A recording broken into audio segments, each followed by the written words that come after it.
السلام عليكم ورحمة الله وبركاته. أهلا بكم في قناة كروشيه يوتيوب.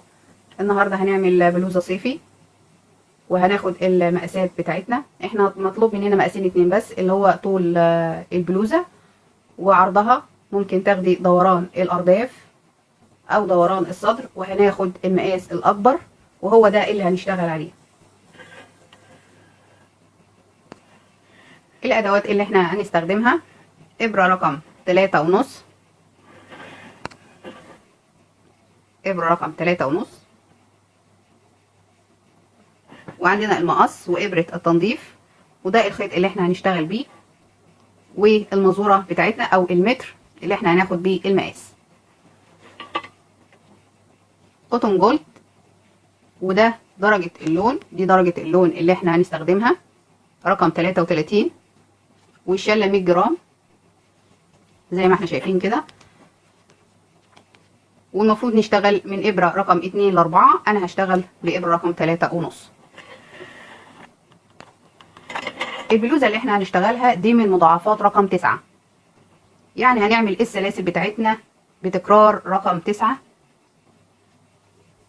أنا طبعا أخدت دوران الأرداف وطلع عندي 106 سنتي، 106 سنتي، فهقسم الرقم على 2، الرقم هيطلع لي 53 سنتي، فأنا هعمل السلاسل على 53 سنتي. 1 2 3 4 5 6 7 8 9، وبكرر نفس العدد: 1 2 3 4 5 6 7 8 9.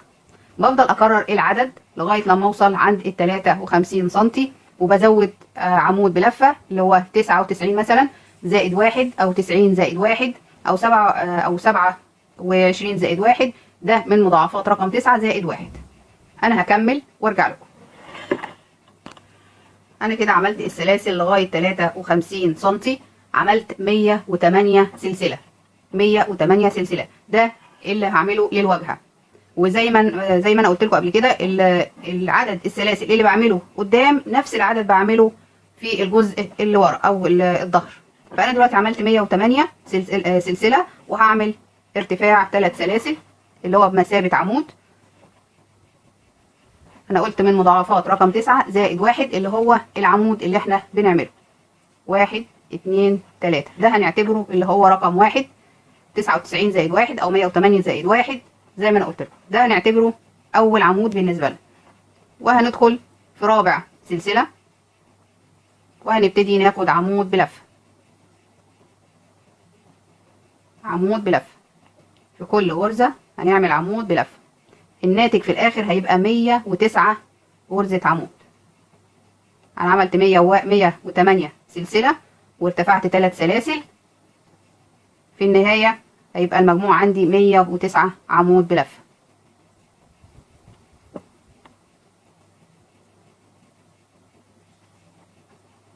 هشتغل في كل السلاسل اللي عندي عمود بلفه، اخلص وارجع لكم. وبكده اكون خلصت ال 109 عمود بلفه، وبنعدهم بعد ما بنخلصهم.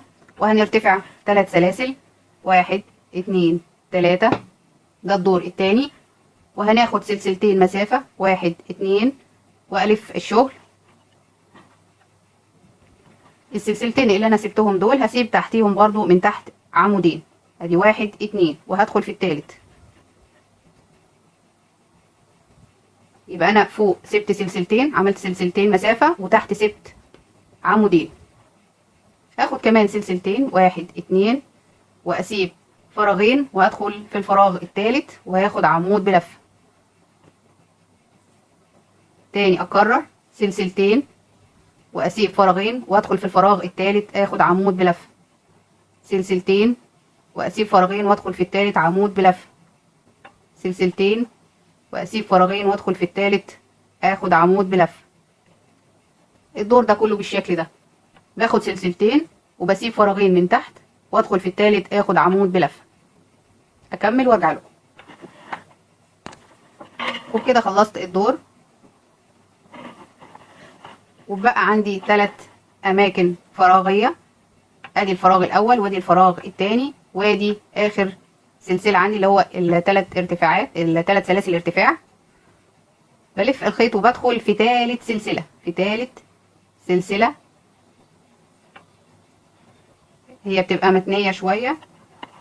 هما 3 عواميد زي ما احنا شايفين، 3 عواميد. بدخل انا في ثالث سلسله عندي، وبكده اكون خلصت الدور بالشكل ده. بيبقى عندي 1 2 3 4 5 6 7 8 9 10 11 12 13 14 15 16 17 18 19 20 21 22 23 24 25 26 27 28 29 30 31 32 33 34 35 36 فراغ. يبقى عندنا 36 فراغ. برتفع 3 سلاسل كمان، 1 2 3 الدور الثالث، وهاخد سلسلتين مسافة 1 2، واكرر الشغل اللي انا اشتغلته في الدور اللي قبله. الف الخيط وفوق العمود اخد عمود، وفوق السلاسل اعمل سلاسل، سلسلتين عمود، سلسلتين، وبعدين فوق العمود اخد عمود بالشكل اللي احنا شايفينه ده، سلسلتين، وفوق العمود اخد عمود،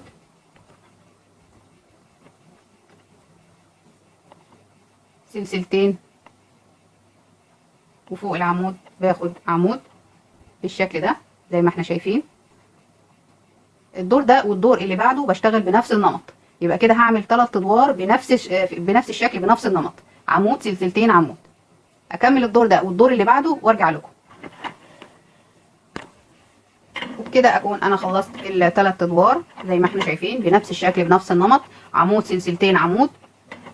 واخر غرزة باخد سلسلتين، وعندي هنا 5 سلاسل، ادي 1 2 3 4 5. بدخل في ثالث سلسلة اللي في النص واخد عمود بلف. وبكده يكون ال3 ادوار بتوعي خلصوا. ابدأ في الدور الخامس كده، 1 2 3 4. هبدأ في الدور الخامس، هاخد 3 سلاسل، 1 2 3، واخد سلسلة مسافة، سلسلة واحدة. يبقى كده المجموع عندي 4 سلاسل. وهسيب اول فراغ وهدخل في تاني فراغ، اعمل غرزة الصدفة اللي هي عبارة عن 3 عواميد، 1 2 3، وبعدين سلسلتين، وفي نفس المكان هاخد 3 عواميد، 1 2 3. يبقى انا خدت 3 عواميد، سلسلتين، 3 عواميد في تاني فراغ عندي، في تاني فراغ. بعد كده هاخد 3 سلاسل هاخد 3 سلاسل، 1 2 3، وهسيب فراغين وهدخل في الثالث. هاخد غرزة الصدفة، 1 2 3، وبعدين سلسلتين، وفي نفس المكان 3 عواميد، 1 2 3. اكرر 1 2 3، 3 سلاسل، واسيب فراغين وادخل في الثالث اخد الصدفة، 3 عواميد، سلسلتين، 3 عواميد.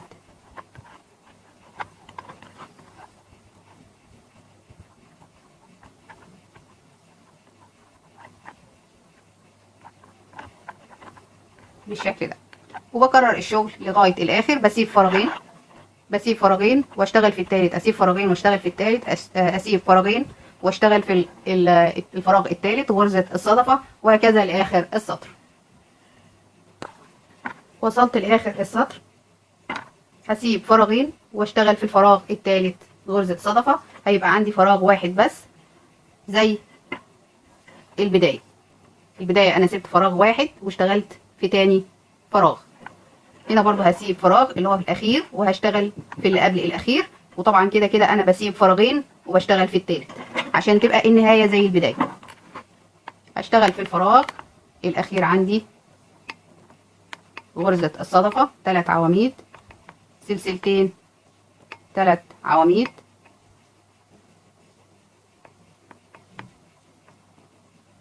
وبعدين هاخد سلسلة واحدة بس اللي هي سلسلة المسافة، وهشتغل في تالت سلسلة عندي عمود بلفة. انا هنا عندي سلسلتين بشتغل في التالت، انا عندي هنا الخمسة اللي هو في الدور اللي قبله اللي هي الثلاث سلاسل والسلسلتين مسافة، فهشتغل في تالت سلسلة بالشكل ده. تالت سلسلة انا كده خدت سلسلة مسافة وخدت عمود بلفة. الدور اللي بعده 1 2 3 وهاخد سلسلة مسافة، يبقى كده 4 سلاسل، وفوق الصدفة هشتغل صدفة 3 عواميد، سلسلتين في نفس المكان 3 عواميد، 1 2 3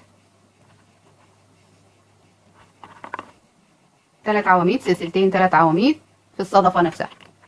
بعد كده هاخد 3 سلاسل 1 2 3 وفي في الصدفة هاخد صدفة 1 2 3 سلسلتين وفي نفس المكان 3 عواميد، 1 2 3 بالشكل ده، واكرر الشغل بنفس الشكل بنفس النمط. 3 سلاسل 1 2 3 وفوق الصدفة اخد صدفة 2 3 سلسلتين وفي نفس المكان 3 عواميد، 1 2 3 يبقى فوق الصدفة باخد صدفة وفوق الثلاث سلاسل باخد 3 سلاسل. السطر كله بالشكل ده.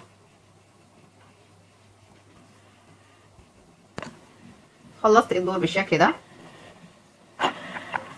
وفي الاخر خالص بعد غرزة الصدفة هاخد سلسلة واحدة بس، وهاخد عمود في تالت سلسلة عندي. انا عندي هنا 4 سلاسل، هاخد العمود في التالت سلسلة في تالت سلسلة. الدور اللي بعد كده 1 2 3 ارتفعت 3 سلاسل وسلسلة مسافة، وفي الدور ده هاخد في الصدفة هاخد صدفة 1 2 3 وبعدين سلسلتين وفي نفس المكان 3 عواميد، 1 2 3 كده صدفة. كده عندي 3 ادوار صدفة و3 ادوار عمود، سلسلتين عمود. هاخد سلسلتين 1 2 والثلاث سلاسل دول والثلاث سلاسل دول هاخدهم في غرزة حشو مع بعض كده، بضمهم على بعض بالشكل ده.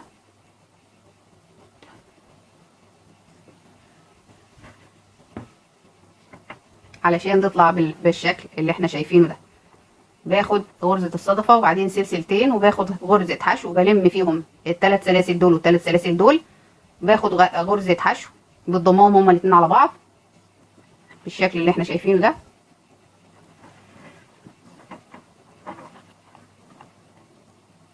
وبعدين هاخد سلسلتين كمان 1 2 واخد الصدفة اللي بعد كده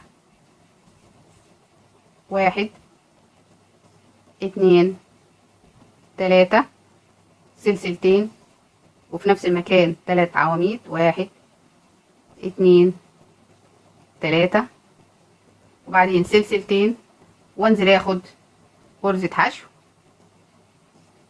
بلم فيها الدورين اللي قبل كده اللي هو الثلاث سلاسل والثلاث سلاسل، وبعدين ارتفع سلسلتين 1 2 واخد الصدفة 1 2 3 بعدين سلسلتين وثلاث عواميد. تاني بعد ما اخلص الصدفة اخد سلسلتين وانزل اخد حشو وسلسلتين واطلع اخد صدفة 1 2 3 وبعدين سلسلتين وثلاث عواميد، سلسلتين، وبعدين اخد حشو. بتطلع بالشكل اللي احنا شايفينه ده. انا هنا خدت صدفه وبعدين سلسلتين وبعدين نزلت خدت الحشو ولميت فيهم السطرين اللي قبل كده اللي هو السلاسل والسلاسل، 3 سلاسل و3 سلاسل، لميتهم في غرزه حشو، وبعدين طلعت خدت سلسلتين وخدت غرزه الصدفه، وبعدين نزلت تاني خدت سلسلتين وبعدين خدت حشو، وبعدين طلعت خدت سلسلتين وطلعت خدت غرزه الصدفه، وهكذا بنزل اخد حشو واطلع اخد الصدفه اللي فوق بالطريقه دي.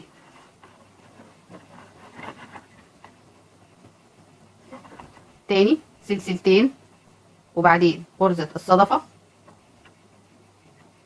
1 2 3 سلسلتين وفي نفس المكان 3 عواميد،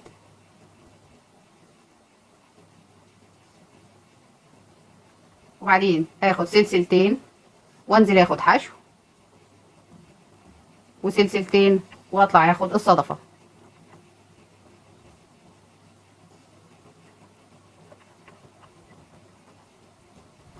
الدور كله بالشكل ده لغاية ما اوصل لاخر السطر.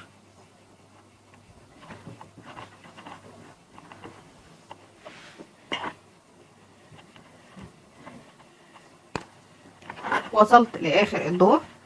انا كده خلصت الصدفة. هاخد سلسلة واحدة بس وهدخل في تالت سلسلة عندي، 1 2 3، واخد عمود بلفة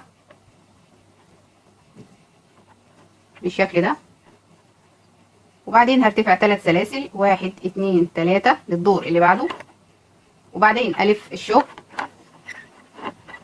وهاخد 3 سلاسل كمان اللي هي المسافة، 1 2 3، وهاخد حشو في نص الصدفة،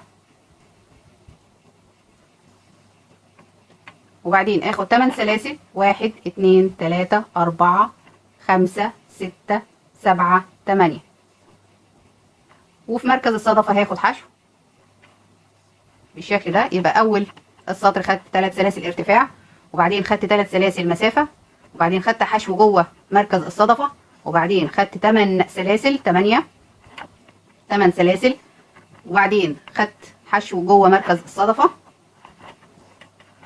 واكرر تاني 1 2 3 4 5 6 7 8، وفي مركز الصدفة اخد حشو واكرر 1 2 3 4 5 6 7 8، واخد حشو في مركز الصدفة واكرر لغاية اخر الدور. انا بعمل كده علشان اشتغل السطر الاولاني اللي انا عملته في العواميد. العواميد دي انا هشتغلها في السلاسل ديت، فانا لازم بجهز للدور اللي بعده. بكرر 1 2 3 4 5 6 7 8، وفي المركز الصدفة بياخد حشو.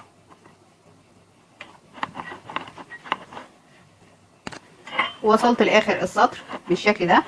هاخد المسافة بتاعتي اللي عملتها في بداية السطر، عملت 3 سلاسل 1 2 3، وهاخد عمود بلفة في تالت سلسلة عندي. الدور اللي قبله كان فيه 4 سلاسل، هاخد العمود في تالت سلسلة عندي عمود بلفة، وبكده اكون نهيت السطر.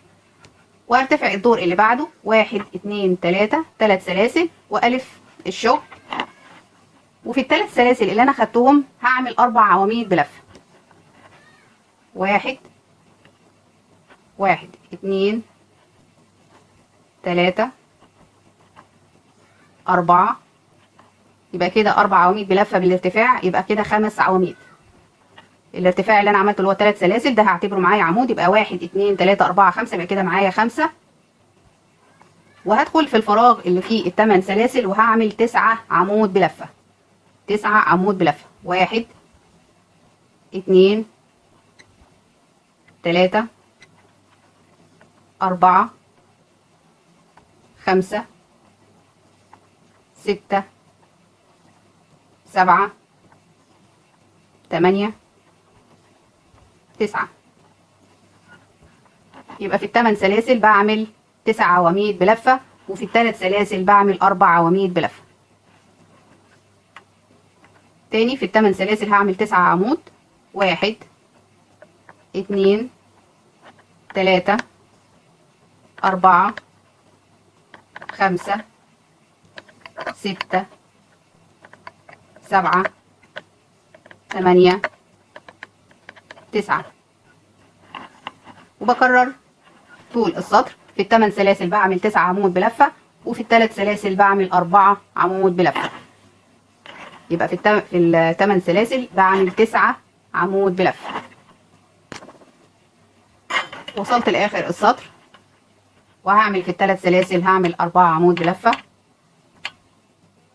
1 2 3 4.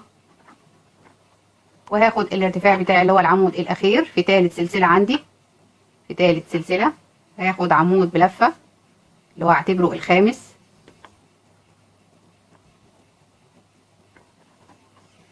بالشكل ده. وبكده الدور بتاعي خلص. هرتفع 3 سلاسل. 1 2 3. وبعدين سلسلتين مسافة. 1 2. والف الشغل. الدور التاني اللي هو عمود سلسلتين عمود، الدور التاني ده اللي احنا هنشتغل. بسيب فراغين 1 2 واشتغل في التالت عمود بلف. سلسلتين واسيب فراغين واشتغل في التالت عمود بلف. سلسلتين واسيب فراغين واشتغل عمود بلف. بالشكل ده. ده الدور التاني اللي احنا بنكرره. وهنكرر شغلنا بالشكل ده. هنكرر الدور الاولاني خلاص احنا كررناه، ده الدور التاني. هنكرر التالت والرابع والخامس والسادس والسابع. يبقى احنا كده عندنا 7 ادوار بنكررهم في كل دور، في كل فقرة. يعني دي هنعتبرها فقرة. الفقرة التانية 1 2 3 4 5 6 7. ال7 ادوار دول بنقعد نكررهم لغاية لما توصلي للطول اللي انت عايزاه. انا عملت 7 فقرات. انا عملت 7 فقرات للطول المناسب ليا. الفقرة لوحدها حوالي 10 سنتي. 10 سنتي يعني طول البلوزة عندي 70 سنتي. انا عملت 7 فقرات. الفقرة عندي 10 سنتي، فانا عملت 7 فقرات للطول. لو انت عايزاها اصغر من كده او حسب الابرة والخيط اللي انت بتشتغلي بيهم طبعا هيغيروا في الطول. لو انت بتشتغلي بنفس الخيط وبنفس الابرة هيبقى نفس الطول اللي معايا. اكمل وارجع لكم. ودلوقتي هنبتدي نعمل حردة الرقبة بعد ما عملنا ده 7 سطر او ده 7 مجموعة. دي 7 مجموعة عندي. وهبتدي اعمل حردة الرقبة. انا هنا عملت الاربع غرز مع ال3 سلاسل ارتفاع. وعملت هنا 9 عمود بلفة، وهنا 9 عمود بلفة، وهنا 9 عمود بلفة. وحطيت الماركر عند رابع غرزة صدفة بالشكل ده علشان احدد فتحة الرقبة. حطيت ماركر هنا وحطيت ماركر الناحية التانية. 1 2 3 4 في رابع غرزة صدفة. دلوقتي هبتدي هرتفع سلسلتين. 1 2. وهعتبر الحشو دي سلسلة معايا. ادي 1 2. وهدخل في التالتة اخد عمود بلف. وهاخد سلسلتين واسيب سلسلة التانية ادخل في التالتة اخد عمود بلف. سلسلتين واسيب 1 2 وادخل في التالتة اخد عمود بلف. تاني اكرر 1 2 واسيب سلسلة التانية وادخل في التالتة عمود بلفة. 1 2 واسيب سلسلة 2 وادخل في التالتة اخد عمود بلفة. 1 2 واسيب سلسلة التانية وادخل في التالتة عمود بلفة. تاني 1 2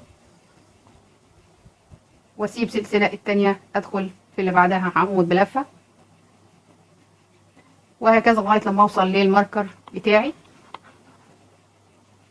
1 2 وادخل في التالتة عمود بلفة. بيبقى بالشكل ده. اكمل وارجع لكم. وبكده اكون خلصت السطر. وهرتفع سلسلتين 1 2 وادخل اخد ال9 عواميد في ال8 سلاسل. 1 2 3 4 5 6 7 8 9 واكرر. 1 2 3 4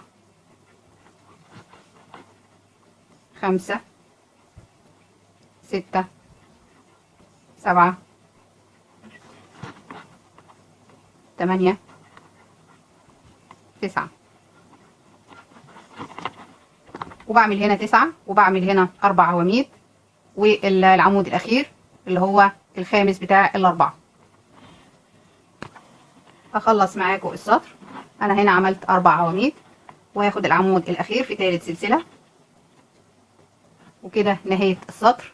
هبتدي في السطر اللي بعده 1 2 3 4 5 وابتدي اعمل اللي هو تاني دور في ال7 ادوار. احنا هنا اتعودنا ان ده اول دور، التاني التالت الرابع الخامس السادس السابع. انا هشتغل تاني دور.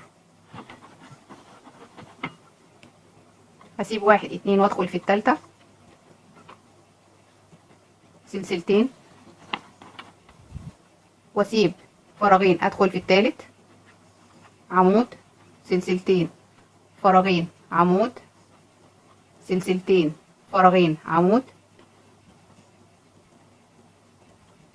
سلسلتين فراغين عمود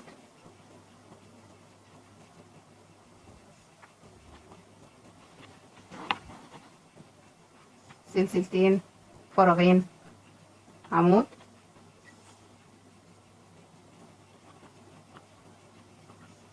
سلسلتين فراغين عمود سلسلتين فراغين عمود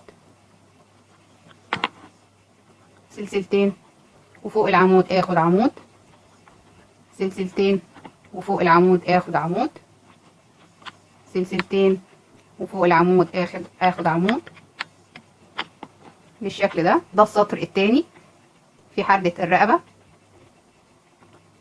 اكمل السطر وارجع لكم. هنبتدي نعمل السطر اللي بعد كده. حردة الرقبة عندي لغاية الماركر. المكان ده هنسيبه فاضي، يعني هنشتغل كده وبعدين نرجع تاني كده. انا كده ارتفعت 5 سلاسل.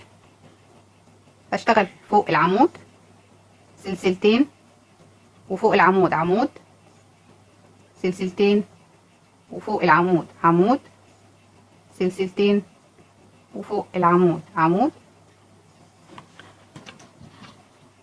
واكرر لغاية ما اوصل للماركر.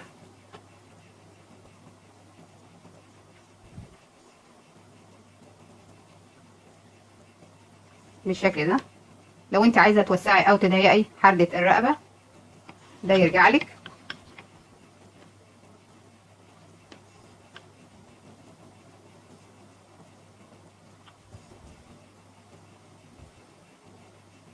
بالشكل ده. انا هاخد الجزء ده هعمل منه الكتف وهتصاعد او هرتفع. هقلب الشغل بالطريقة دي وشغل كده ناحية الكتف وانا بسيب المكان الفاضي دوت عشان حردة الرقبة.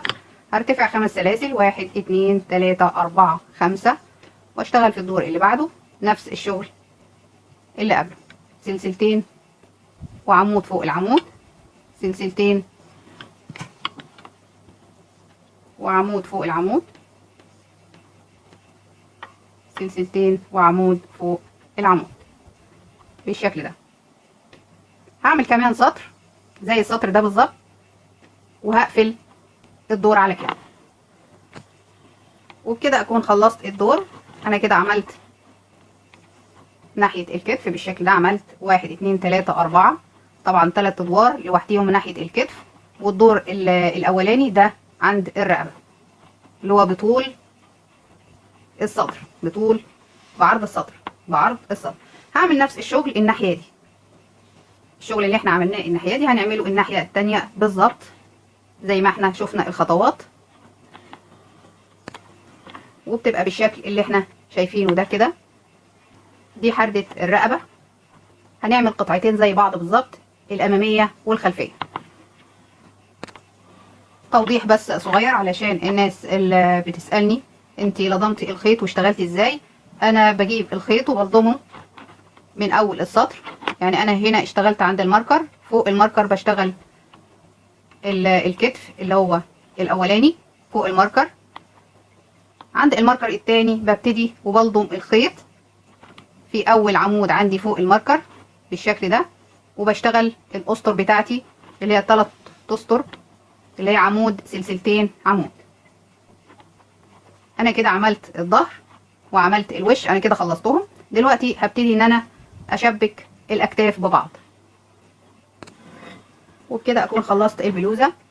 دول الجنبين اللي هو الامامي والخلفي، وده حردة الرقبه، ودي الاكتاف. فانا هلضم الابره واخيط خياطه عاديه بابره التنظيف. هخيط كل غرزه قصاد التانيه، وهعمل نفس الشغل في الناحيه التانيه للاكتاف، الناحيه التانيه زي ما احنا شايفين كده.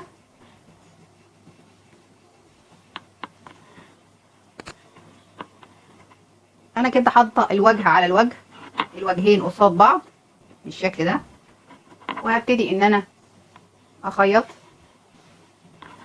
انا كده حاطه الكتفين على بعض كده. عندي اول غرزه اللي هي في الزاويه، انا عندي هنا 3 سلاسل وعندي هنا سلسلتين. هاخد في الغرزه اللي في النص اللي هي الغرزه الثالثه، وهي نفس الكلام برضو. هحط 1 2 3 في الغرزه الثالثه، رقم 3 في الزاويه.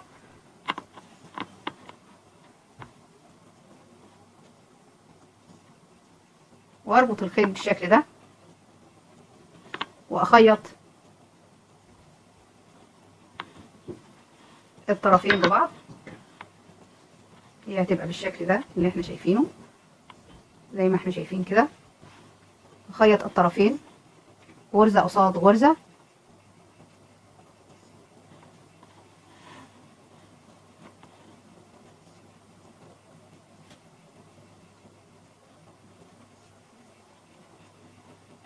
غرزه قصاد غرزه بالشكل ده. بخيط بالطريقه دي كده.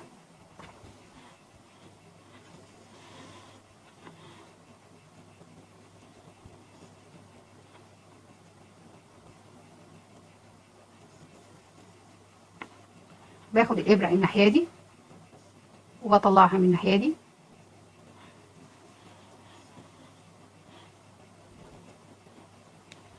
بالشكل ده.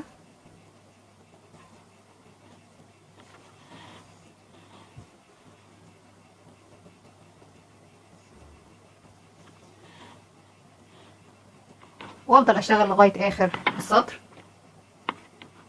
غرزه قصاد غرزه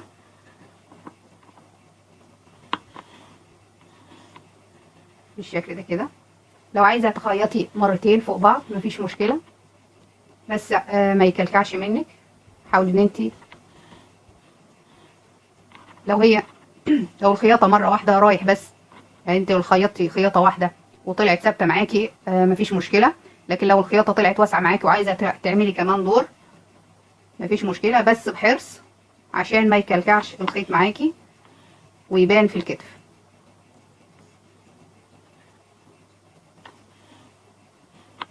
بفضل اخيط لغايه اخر السطر، وبتبقى بالشكل ده، بالشكل اللي احنا شايفينه ده. ده من الظهر وده من الوش، من الناحيه الخياطه من جوه. دي الشكل من بره بيبقى بالشكل ده. وانا هنا حددت بعد ما خلصت خياطه الاكتاف من فوق، انا هنا حددت فتحه الدراع او فتحه الكم او نص كم. لو انت عايزاها كده زي ما هي بالشكل ده بتبقى شبه قط، مفيش اي مشكله، بيبقى شكلها برضو جميل. عايزاها بنص كم بتحددي. انا هنا حددت ال 22 سنتي، انا هقف عند 22 سنتي. انا كده سبت الجزء ده والجزء دوت. انا هنا حددت الماركر عند الوحدات التانية او الصف التاني. عملت فتحة الدراع زي ما احنا شايفين كده، عملت عند 22 سنتي، 22 سنتي عشان تبقى مرتاحة بالشكل ده. الجزء اللي تحت طبعا هخيطه خياطة عادية، اللي هو الجنبين، هخيط الطرفين ببعض، هضم القطعتين على بعض كده وهخيطهم خياطة عادية زي ما خيطت عند الاكتاف لغاية الماركر. وبكده اكون خلصت الجنب خياطة. انا كده خيطت الجنب، ادي الخياطة دي كده من بره، ده من الشكل من جوه زي ما احنا شايفين. ده مكان الخياطة. بتحاولي ان انت تعملي الغرز قصاد بعض علشان يبقى الشكل جميل. دي الخياطة اهي. انا هنا عملت الكم، عملت ناحية واحدة بيبقى الشكل كده بالمنظر ده. عملت 4 ادوار، 4 ادوار للكم. عايزة تكتري عن كده تزودي الادوار طبعا ده يرجع لك. عايزة تكرري السبع ادوار اللي احنا عملناهم، اللي هي المجموعة اللي متكونة من 7 ادوار، اللي هي 1 2 3 4 5 6 7، عايزة تكرريهم في الكم طبعا بيرجع لك. لكن انا شايفة ان الغرز بتاعة الشبكة مديه شكل جميل جدا للكمام. هنعمل الناحية التانية مع بعض.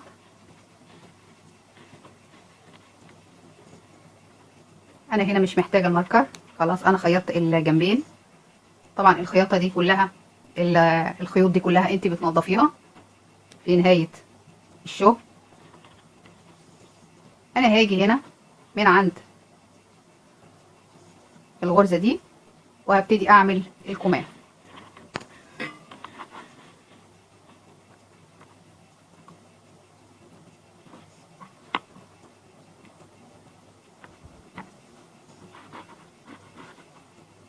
بربطها للتأمين بالشكل ده وهرتفع 5 سلاسل، 1 2 3 4 5، وهاخد عمود في المكان ده، في المكان ده كده هاخد عمود بلف وهرتفع سلسلتين وهاخد عمود في المكان ده، سلسلتين وعمود هنا،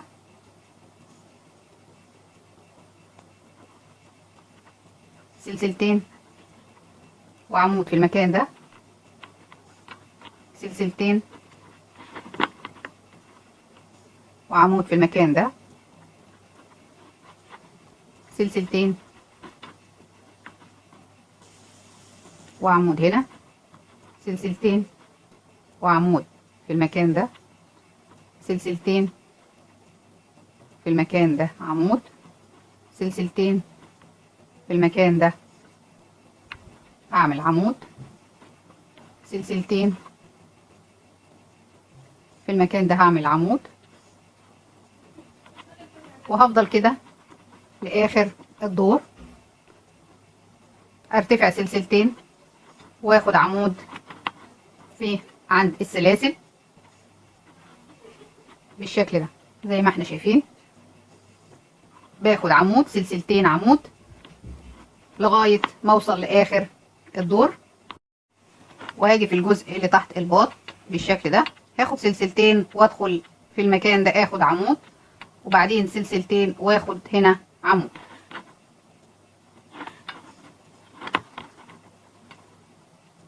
كده اهو. انا هنا خدت سلسلتين، هاخد في الفراغ ده عمود، سلسلتين، وهاخد في الفراغ ده عمود بالشكل ده.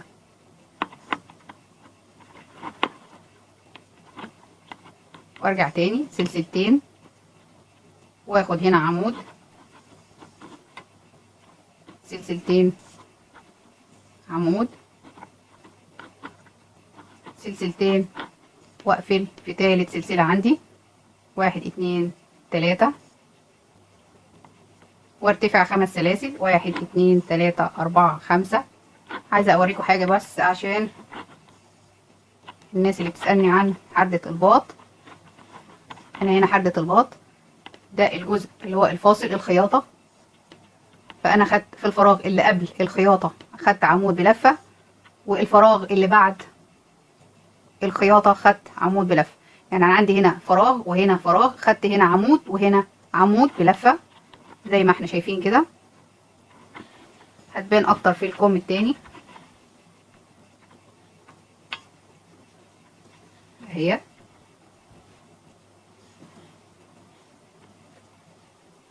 ده مكان الخياطة، خدت في الفراغ ده عمود بلفة، وخدت في الفراغ اللي جنبه ده يمين الخياطة وده شمال الخياطة، خدت في الفراغ ده عمود وخدت في الفراغ ده عمود وبينهم سلسلتين. دي الخياطة الجانبية اللي هي تحت الباط مباشرة.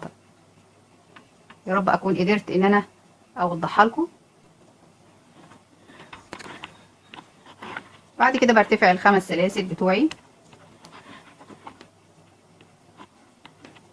وبكرر الدور اللي انا عملته قبل كده. فوق العمود بعمل عمود، وفوق السلسلتين بعمل سلسلتين. فوق العمود عمود، وفوق السلسلتين بعمل سلسلتين. سلسلتين عمود، سلسلتين عمود، سلسلتين عمود. افضل على كده لغاية اخر الدور وارجع له. وبكده بيبقى شكل البلوزة النهائي زي ما احنا شايفين.